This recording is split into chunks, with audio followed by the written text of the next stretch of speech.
Slide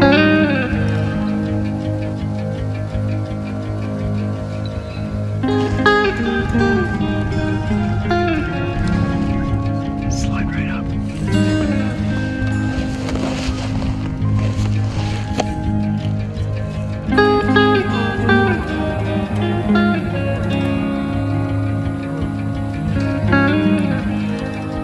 It's not the one we called up, is it?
That'd take a while.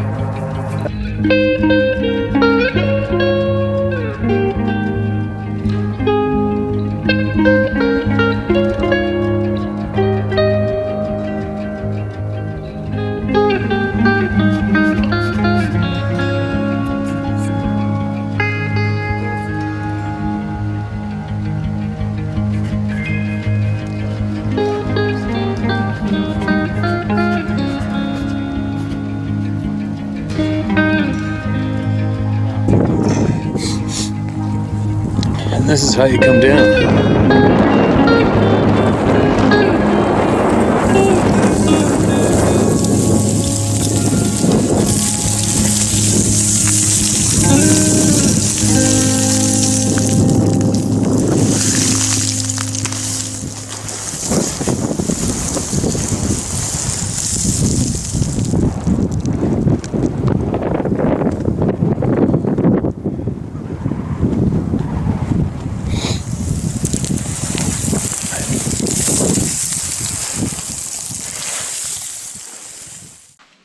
All right, here we go. I'm gonna try using the GoPro again. I remember the audio is really good on the boat and out in the woods, and I've been mixing it up with older cameras, a new camera, DSLR, Sony Handycam,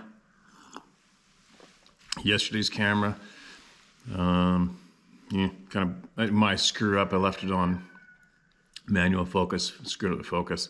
And I remember with this small GoPro, the newer GoPro, you can see the screen. I can see the screen right now. It's recording. I can see beyond it. I'm squared up.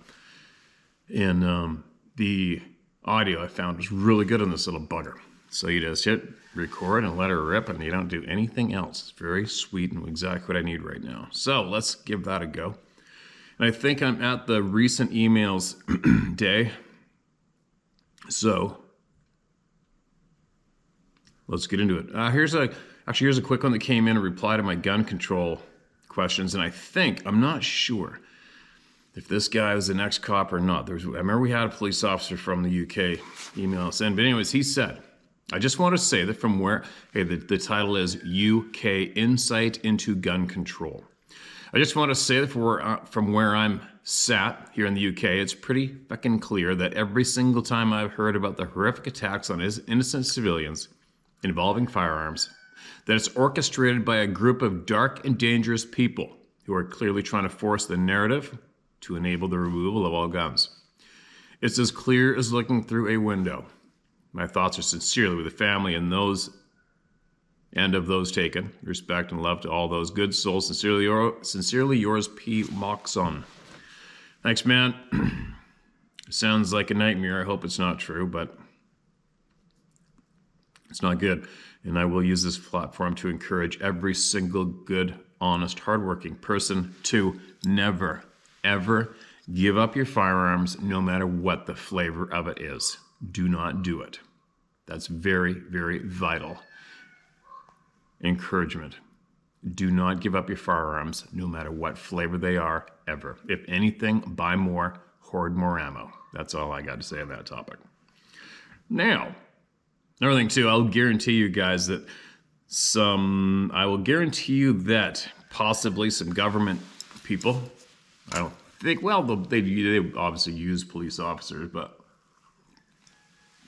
I can guarantee you whoever's watching this channel who might be in the position of what they call themselves authorities, they are probably just sitting there just waiting for the day I say something a little aggressive, which would be enough to allow them to think that that's warrant to come over to my home and take my rifles and whatever else I may have, because I might be a bit of a loose cannon in the eyes of them, when meanwhile I'm just a free human being who's willing to stand up and fight. They don't like that. So I have to bite my lip on sometimes on some things I really want to say, because those people will use those sentences against me in a court of law or whatever it is to prove that I might be some kind of a radical and in trying to encourage violence, which I haven't. I'm encouraging every one of you to stand up and fight for your rights and never back down. Hoard your guns. Don't give them up. Ever. Okay, back to hearing the people. Listen to this one. This is titled Two Experiences. Hello, Steve. My name is Brandon Held. I've watched your videos for over a year now, and I finally decided to share my experiences. My first time, I never saw it, but definitely knew it wasn't a bear, a deer, or a guy playing a prank. I was out four-wheeling with my girlfriend, who is now my wife, and two other buddies and their girlfriends. We were in the mountains behind a rich neighborhood called Coughlin Ranch in northwest Reno, Nevada area. It was late at night, and we were trying to find a lake called Hunter Lake. We couldn't locate it, so we stopped in a meadow area and started a fire to warm up, have a beer, and smoke a joint. Before we could get our chairs out to hang out, we all heard something inside the tree line. What sounded like heavy walking through the brush and leaves. Being 19 years old at the time, I just got my first 12-gauge shotgun and wasn't scared of anything in the woods, LOL. My buddy had a large spotlight, so we scanned the tree line and started calling out, "Who's there? Who's out there? Come out or we're gonna shoot." Nothing, just silence.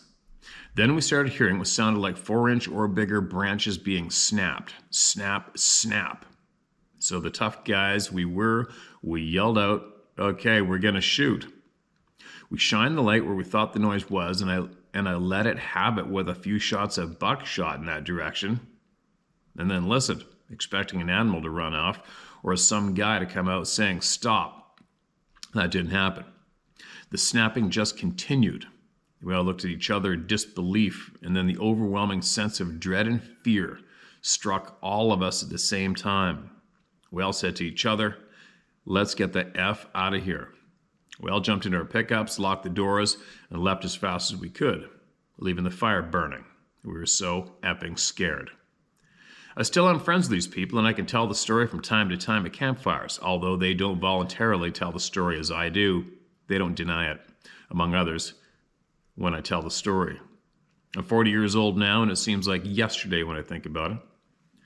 Second experience, I saw one. I'll write you again telling you that experience.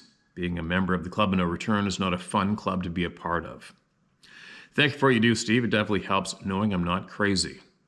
Whoa, whoa, nobody said you're not crazy. Just kidding, man. Second email, titled Two Experiences. Please don't say my name. If you do, no big deal, but I'd prefer you didn't. Thank you, sir. Gotcha, man. I hope you didn't write it. Oh, shit, you already put it in the first one. Well, I hope I remember to edit it out, man. Now, I've watched your videos for over a year now. Finally decided to share my experiences. First time I never saw it. Oh, okay, it starts again. Where's the second experience? What? Second experience. I saw one. I'll write you again, tell an experience. Why did I get 2 emails from you with the same... Okay, man, it looks like you sent the same email again. All right? So if you did write down your experience where you seen one, you didn't send it. So you might want to check out your sent box in your email or whatever you got, drafts, and try again, man, all right? All right, what do we got? Warning, book ahead number 2. All right, let's get into it. Ain't scared of a book. Good morning, Steve. I hope you're doing well and staying safe out there. I couldn't sleep, so I figured I'd write you again and share a few of my encounters I've experienced. As mentioned before, I grew up in the woods all my life. The land is the Lord's and was given to us by Him. And though I share it with any creature who makes a home on it, I will not be run off by one. And so I will continue to have experiences with the Sabbath from time to time. I respect them. I wouldn't want to harm one unless my family was threatened directly. And then the war is on. But I have a lot less trust in our demonic government than I do these giants of the woods. Sabbath like playing pranks, as I know from experience. I myself was always the most mischievous one in my group of friends and had the most guts for playing pranks and looking for fun, and so the favor is being returned by these hairy creatures to me now. After my first encounter when I was 15, which I enclosed in my first email to you a few days ago, I've always wondered why the creature stalked me the way it did. I've never had a second encounter like that, and I don't want to. Like you say, Steve, if it wanted me dead, it had plenty of chances and could have torn me apart with no effort. I think maybe it had cubs and was running me out of the area and became curious when it couldn't get me to show fear by running. I've pondered on that ever since that day, but now to more recent encounters. As I mentioned before, I've always been in the timber industry, and the sound of a chainsaw has been proven to bring them out. That's the first I've heard that statement, myself. I don't mind if they were to walk out in the open, but it's the sneaking around in the brush just out of sight that gets me concerned, especially after a friend of mine had a dog-man encounter, which I will share at a later time. No, dude, you got to get him in one email, man. Anyway, a few years ago, I was on our property in the Mount Hood National Forest in Western Oregon. I intentionally leave out exact locations on purpose because I don't need any weirdos trying to find this area and bringing their corny camera show here to bang on trees, or the government showing up uninvited. No doubt. I was making a new access road for equipment to get through and had been cutting with my chainsaw for some time when I decided to take a break and fuel up. I pulled my earplugs out, which I normally leave in my ears so I don't hear this kind of stuff. But as I sat there, inspecting my work, suddenly something started crunching through the thick brush from down over the hillside, upwards in my direction, straight at me.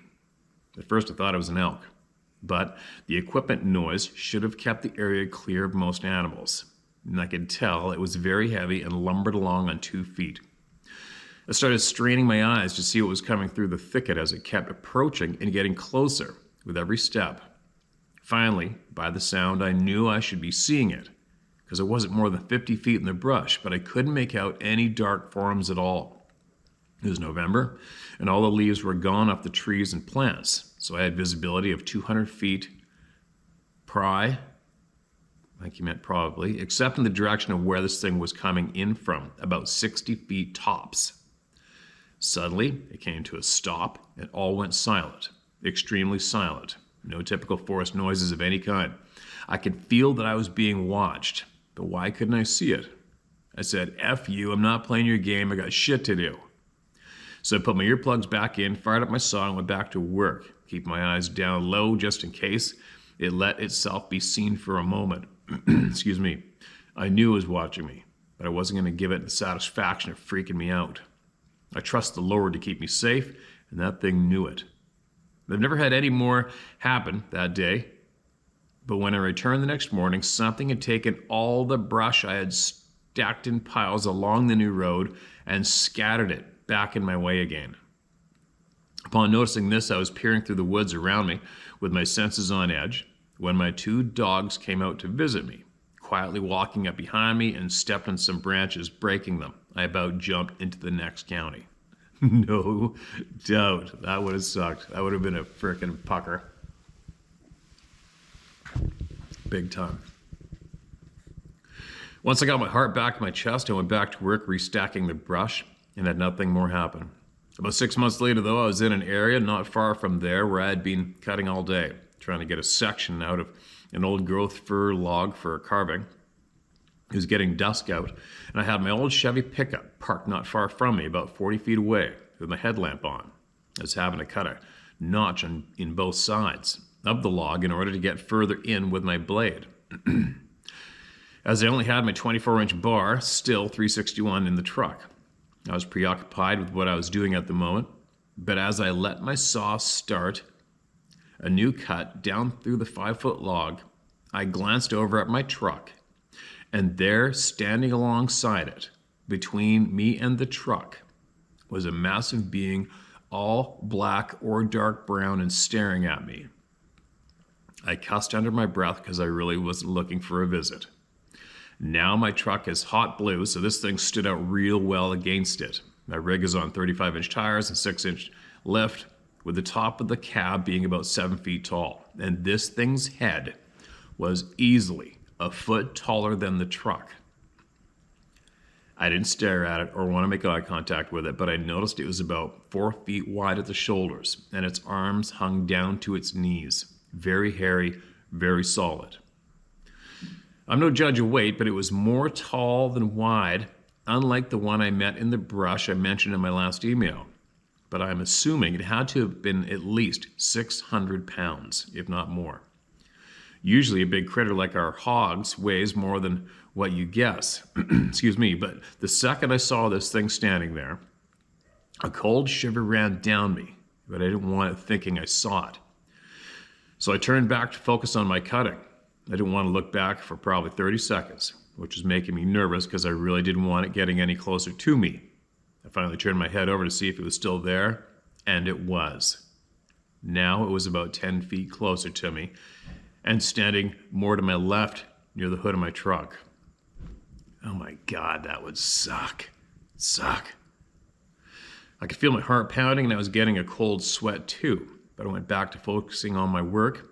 I didn't look back for several minutes, knowing that thing could show up next to me or behind me without warning. I find the best thing to do is focus on what I'm doing and not look around, and don't let your imagination run away with you.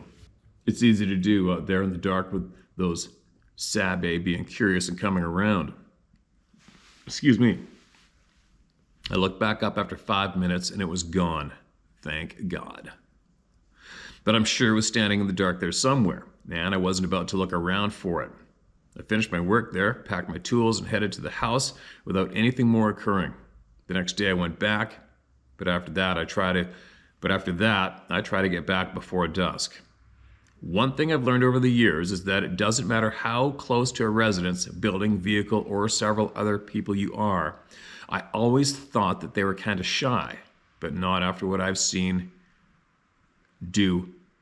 I think that. What?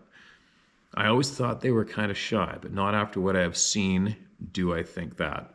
Got it. If they're curious, they will show up, even if equipment or machinery is running. I call that area Bigfoot Alley because I have more sightings than because I have more sightings there than not. Once in a while, I'll be clearing trails over there and get caught coming out in the dark, and I don't have a working headlight on my quad.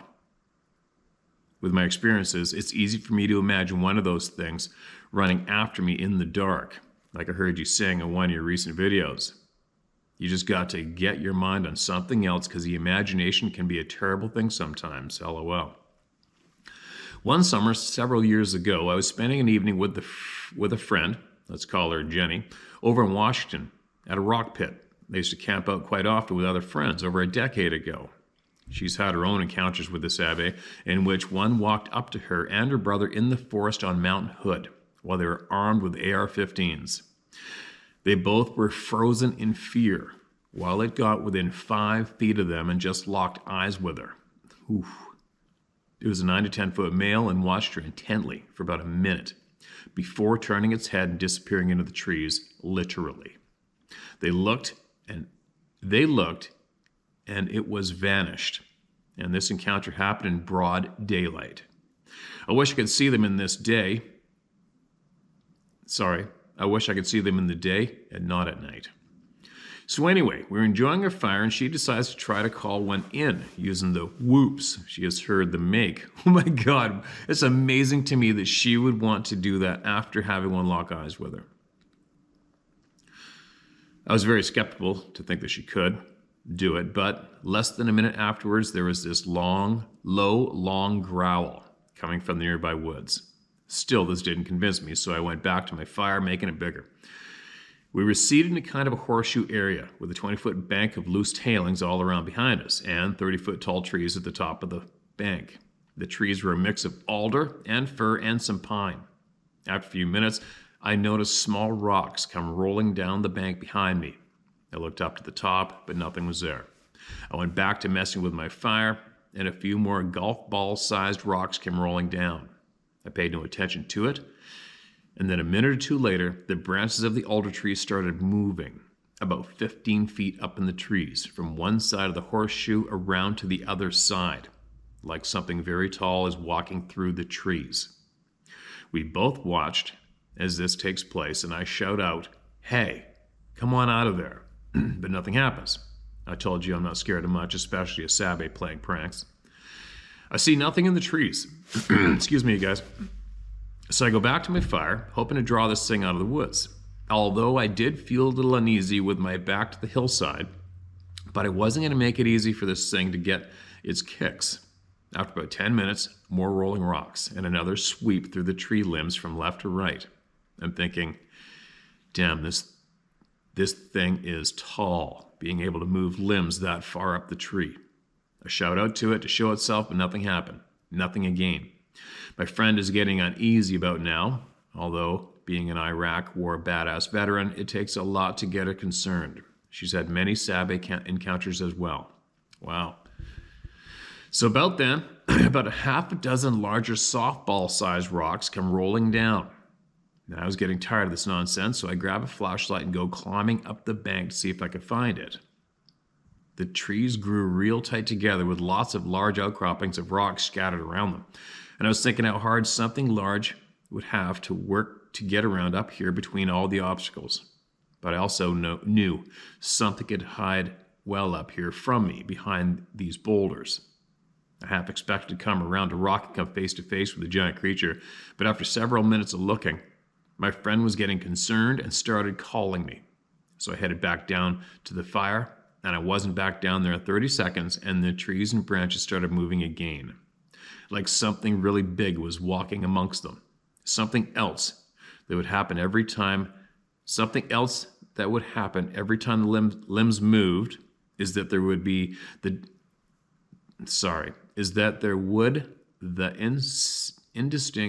there's some typos. Okay, you guys, a little patience. Is that there would be indistinct jingling of a dog collar in the trees. At that moment, I grabbed a baseball-sized rock and I lobbed it into the trees that were moving, and my friend started shouting that I was going to get us killed. But I was determined to get that creature out of the trees. Immediately, after my rock landed in the bushes, another rock came flying out of the trees, and we heard it sail overhead and landed in the pit about 400 feet away from us with a crash. I threw one back into the trees, kind of laughed, saying, "We better go, because this thing wants to have a rock fight." We jumped to my rig and left. Thankfully, nothing came through the back glass as we drove off. Too bad it didn't just come out and sit by the fire with us instead of that nonsense. I've heard of them coming near a fire and sitting down to stare at the occupants around it. I know you and about everyone else listening thinks I'm nuts, but that's okay. Imagine how many people think I'm nuts. It is okay. Welcome to the We're Nuts Club. I've always been an adrenaline junkie in my life, from bungee jumping, skydiving, freestyle rock climbing, and whitewater kayaking. The weird thing is, I only want to see the small Sabes. No doubt. Jenny goes camping in an area where there are really big Sabes. They come to visit her in the night. These are the big boys, up to 14 feet tall and in excess of 2,000 pounds. I want nothing to do with those giants, and though I am invited constantly to go experience them, I will likely never go out there. It's an area known for many strange disappearances, no cell phone reception, and very dark, spooky woods that many large Sabe live in. Excuse me. I only go there when I have to pull someone out who gets their truck stuck.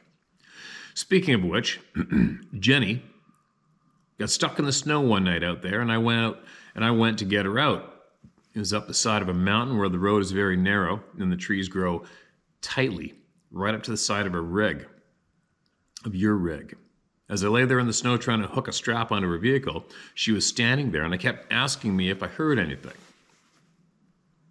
I was kind of hacked off, having to drive 4 hours out there in the middle of the night to come find her, so I wasn't paying attention anyway. I kept telling her, no, I don't hear anything. Finally, I stopped and listened.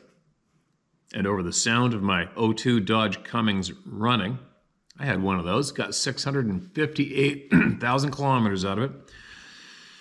5 feet away, excuse me, you guys, sorry.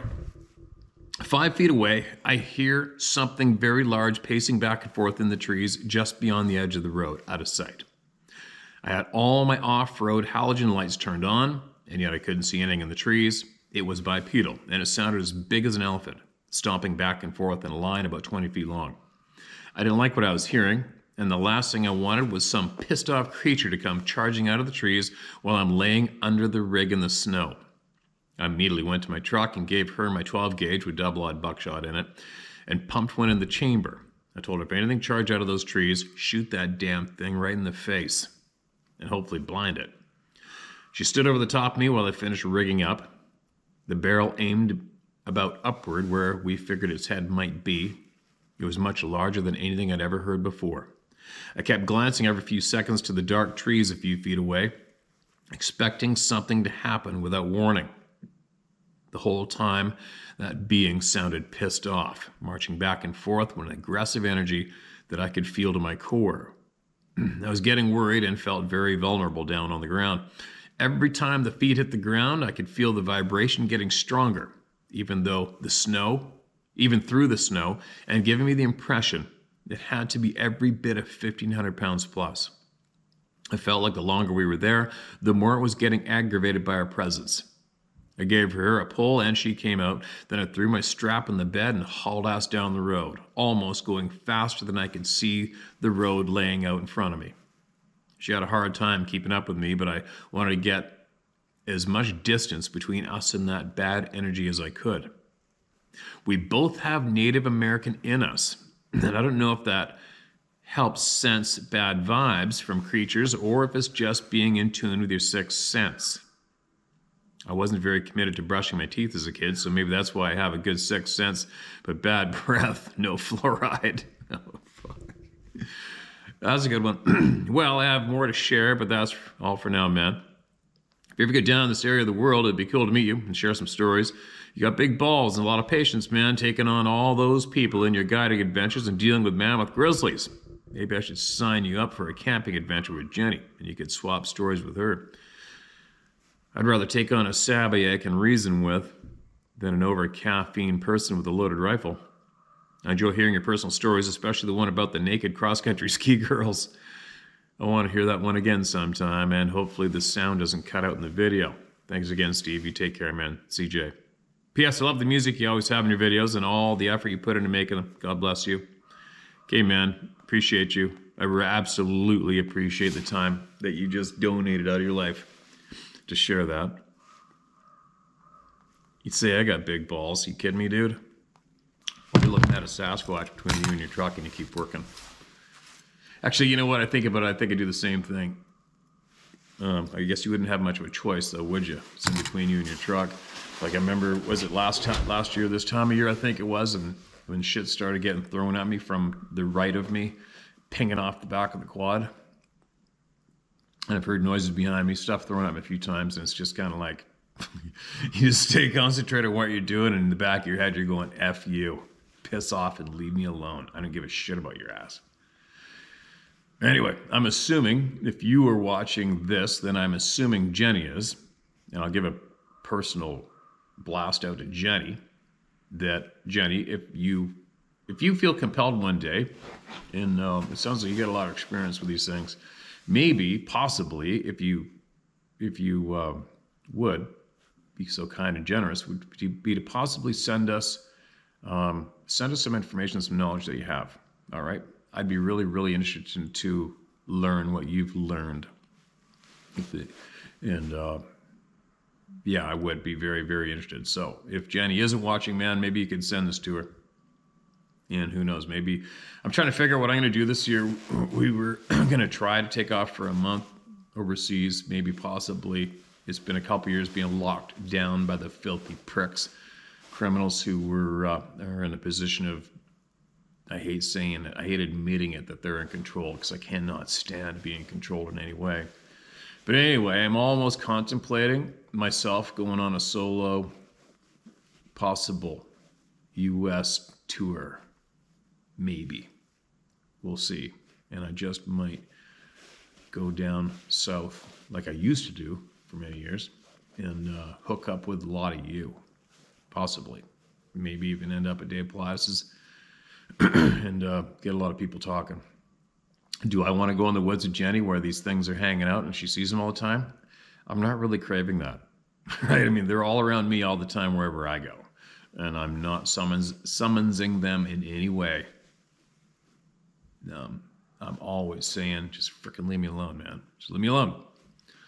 But I don't know. Who knows? I've got a handful of people. The Arizona 402, I'd love to hook up with you guys and other people who speak with Mr. Ash, everybody. And would I go in the woods with many of you? Of course I would. Of course I would go. Would I be accompanying you into the woods because personally it's going to up my chances of seeing one of these beings? No, not at all. If I do make it down and I do accompany people out to where they have numerous experiences, I think I would only do it just to watch you and speak with you and watch your demeanor and watch how you carry yourself and watch and see the new country. And just, it'd be like being a fly on the wall watching you with your experiences without any craving at all in the back of my mind of hoping to God I'm going to see one or even get a photo. I'm good. I can do that here. But I opt out. Anyway, Jenny, yeah, I'm babbling. Send me more, you guys. All right? Send me more. Us more. Send us more. You know, another thing, too, when you speak about being veterans, excuse me, I have a feeling that Afghanistan, there's a lot more to it when it comes to Afghanistan. I think there's a lot more to the conflict, the past conflicts. I do not believe that any Afghan was in any way, shape, or form responsible for terrorist attacks on North American soil. There's no way you could convince me, ever.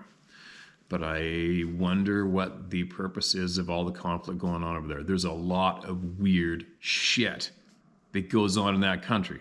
There's a lot of our veterans who have directly eyewitnessed crazy ass shit going on in that country with beings that are described. Some of the descriptions of some of the beings these people claim to have seen and been in gunfights with that I've had emailed to me is off the frickin' charts. We have veterans who have seen old Afghan man basically walk off the ground and walk right up a wall right in front of them.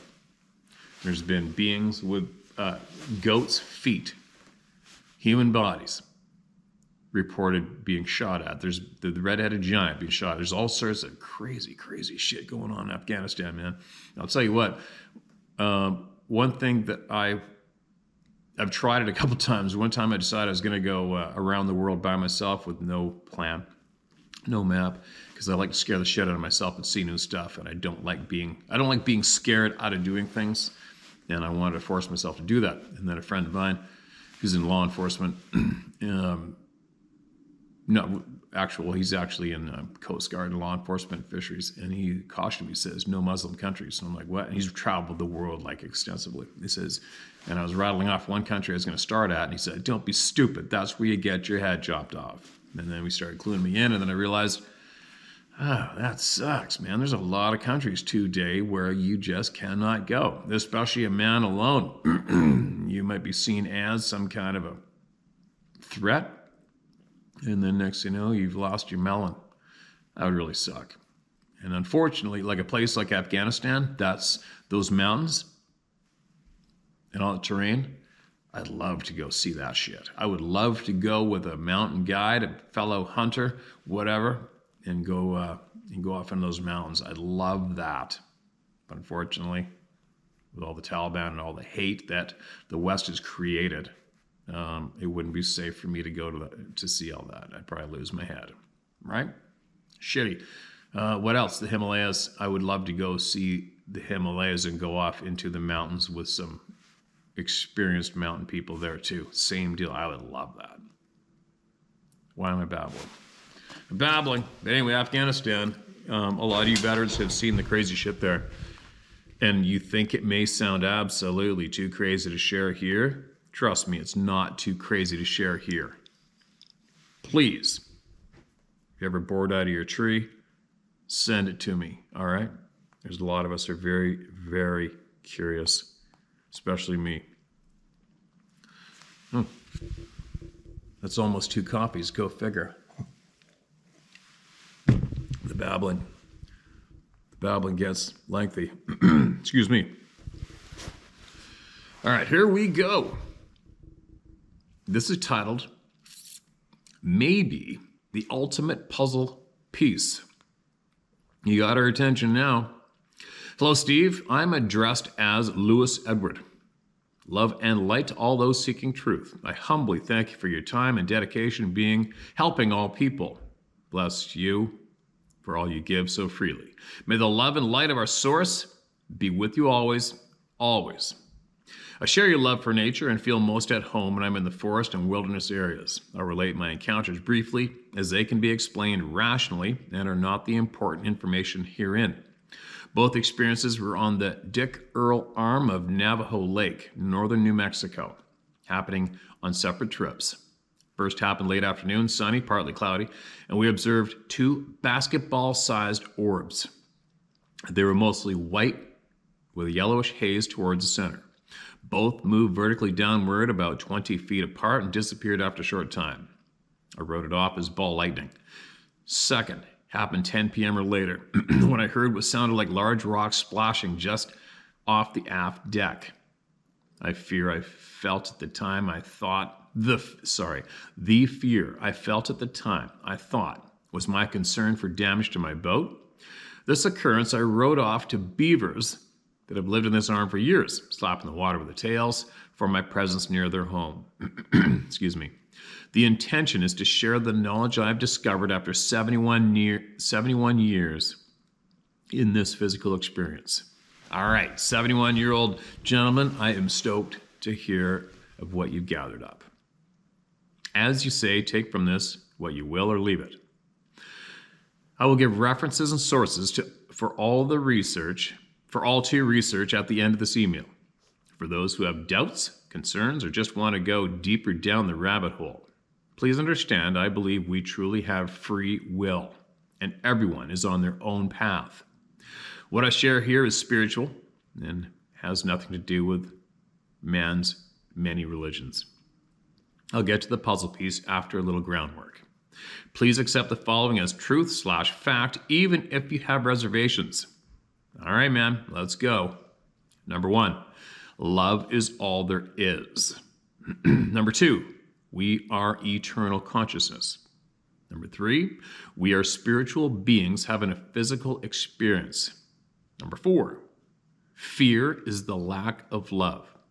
Number 5, everything is vibration/frequency.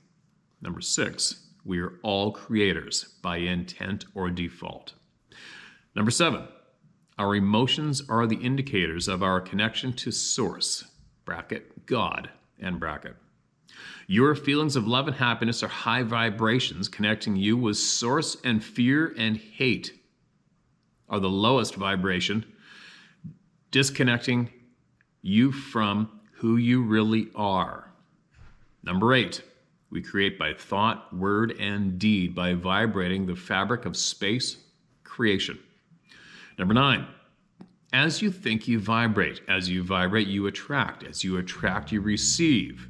Try to have the highest thoughts of love and happiness. Give thanks and gratitude and appreciation often. Laugh at life. Number 10, there is only now. The now we are experiencing is that which we created in the past, manifested. Number 11, what you push against, do not want, you attract into your life and add power to. Number 12, source does not interfere with our free will, and any judgment of our free will is self-inflicted. Number 13, what we call birth is moving our eternal consciousness / being from our spiritual home to the physical, and what we refer to as death is our eternal consciousness returning home. Number 14, we all have a higher energy self that is always anchored to source. We are all one, and at the same time, unique individuals. Now, it is time to share the most important puzzle piece in my belief. This is so easy, will cost nothing but a little well-spent time, and should turn out to be earth-shaking. The most important thing we can do is connect with our source, the creator of all, God, my least favorite reference for source, but most familiar to most people. Please, to all the atheists that might be here, don't shut down quite yet, as you may discover a life-changing experience. The ideal method to connect with source is meditation, although there may be other ways. I am humbly asking all who hear this, spend as little as 15 minutes a day quieting your thoughts. The best time I have found is as soon as possible after waking from sleep, as the rush of life is minimal at this time. The actual time of meditation is not as important as the actual meditation. If you find it difficult to stop thoughts, try focusing on your breathing, water dripping from a faucet, or a quiet fan running. If quieting the mind is not working, focus on happy, loving thoughts during the time you meditate and keep trying. Once you have quieted your thoughts, now focus on happy, high vibration thoughts. Think of the world in a loving way that you desire it to be. One of us connect to source in this way is more powerful than thousands who are not connected. I have found that meditating has had many positive effects on my life. I hope it is clear that the idea is for each one of us to create the world anew in thought, word, and deed. Please, all help with the manifestation. I suggest this is a way of having a positive effect on the world without the negative effects of violence, or I am open to other possibilities and will gladly entertain other thoughts. I hope all who listened till now will join me in a new now. As I try to end this long narrative, I would like to shed light on subjects that arise often on this channel. Fear cripples so many people. I cannot emphasize how important it is for all to understand we are eternal beings, having a physical experience. Do not fear death or any of the psychopathic narcissists that are impacting our lives at this time. Do not push against those things you do not want in your experience. Bless everything in your life and think no more of that which is not wanted, changing your thoughts to a higher vibration. We should all try to understand there are many unknown things surrounding us. Live in a state of love, high vibration. Fear nothing. Fear no thing. Nothing. I am sure Sabe are most everywhere. Never seen one, although I would put that on my bucket list, along with cougars, wolves, whales, and a long list of others most of us will only see on film. For me, the gut instinct you refer to often is our ever-present higher self protecting us from something. We have so many abilities we have forgotten and are hidden from us by those who should be teaching us. Oh, amen to that one. That is 100% absolute truth. The abilities attributed to Sabe we have also, but are forgotten. My understanding of Sabe is that they are people who made the choice to live rural/nomadic lives when others chose civilization. In the distant past, love without end. Glenda Green. Sabe probably made the correct choice as civilization seems uncivilized in many ways. Sabe being people, they should experience emotions as we do. If you were to hurt my family, what response would you expect? For those leaving negative comments, bless them. They are not who they are, nor their truth path. Try hard to judge not. Go within, for that is where we will connect with our higher self and our true source.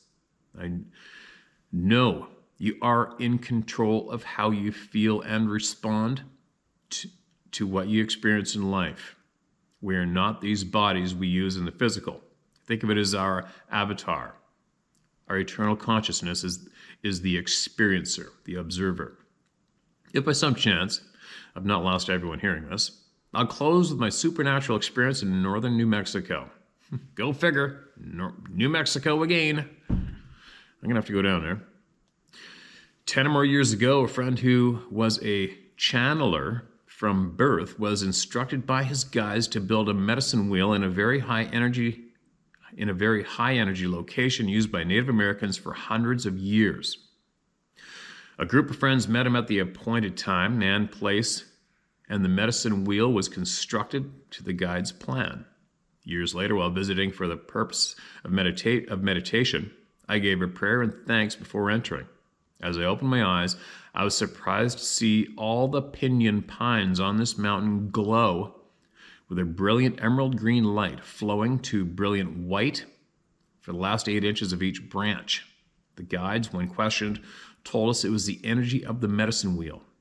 Thank you again. Hoping this does not turn out to be your longest email. Love and light to you and all your fellow experiencers. Lewis Edward. References: Life and Teachings of the Masters of the Far East. Abraham Hicks, Law of Attraction. Near-Death Experience. YouTube, Conversations with God. Alan Watts. Peter Panagore. Edgar Casey, Autobiography of a Yogi. Yogananda. The sources are abundant. If you truly seek, they will find you. Okay, man.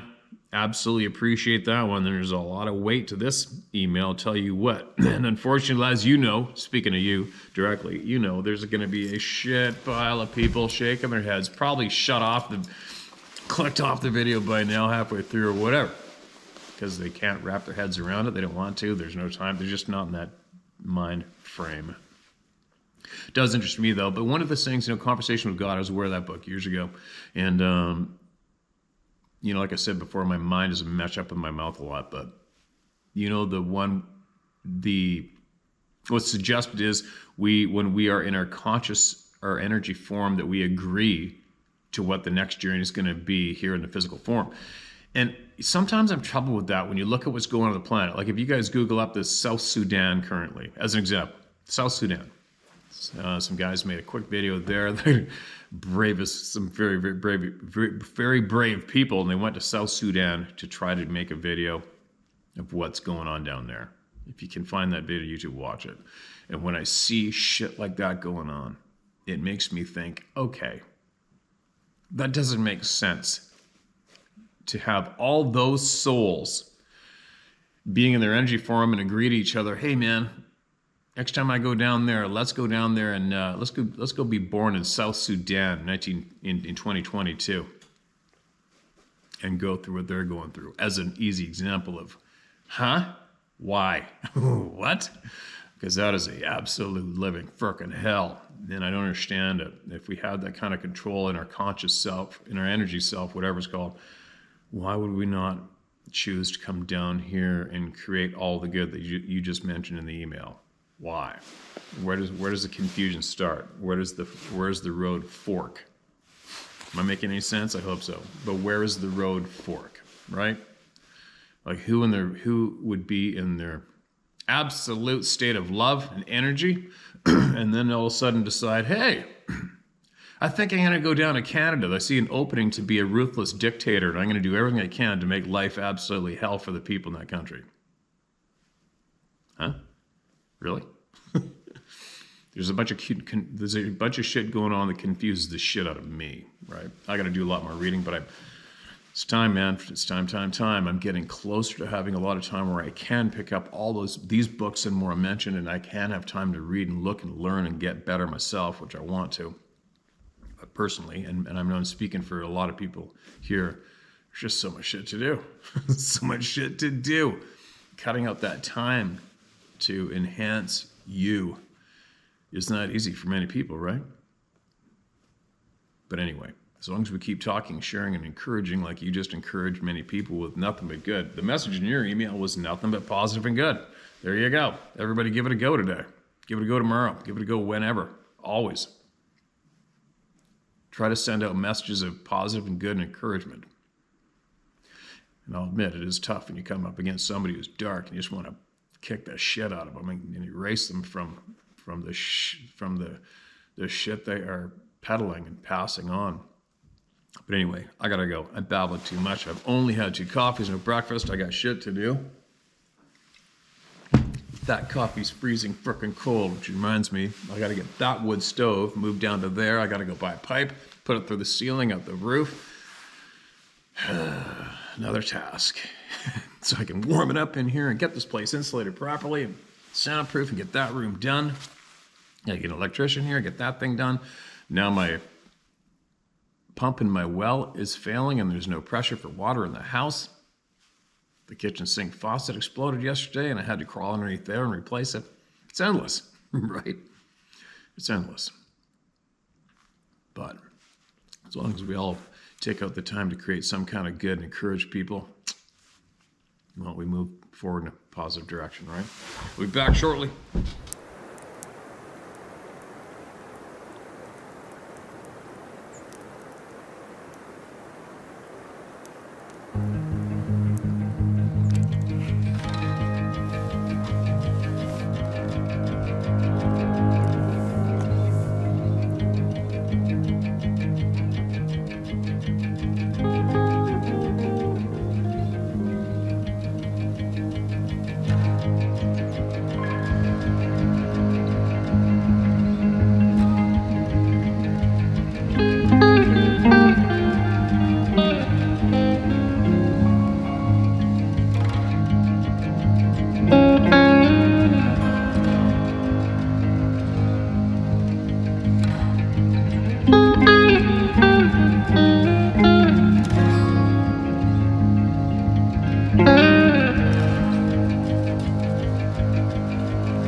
Go 2 feet to the left, I'm gonna die.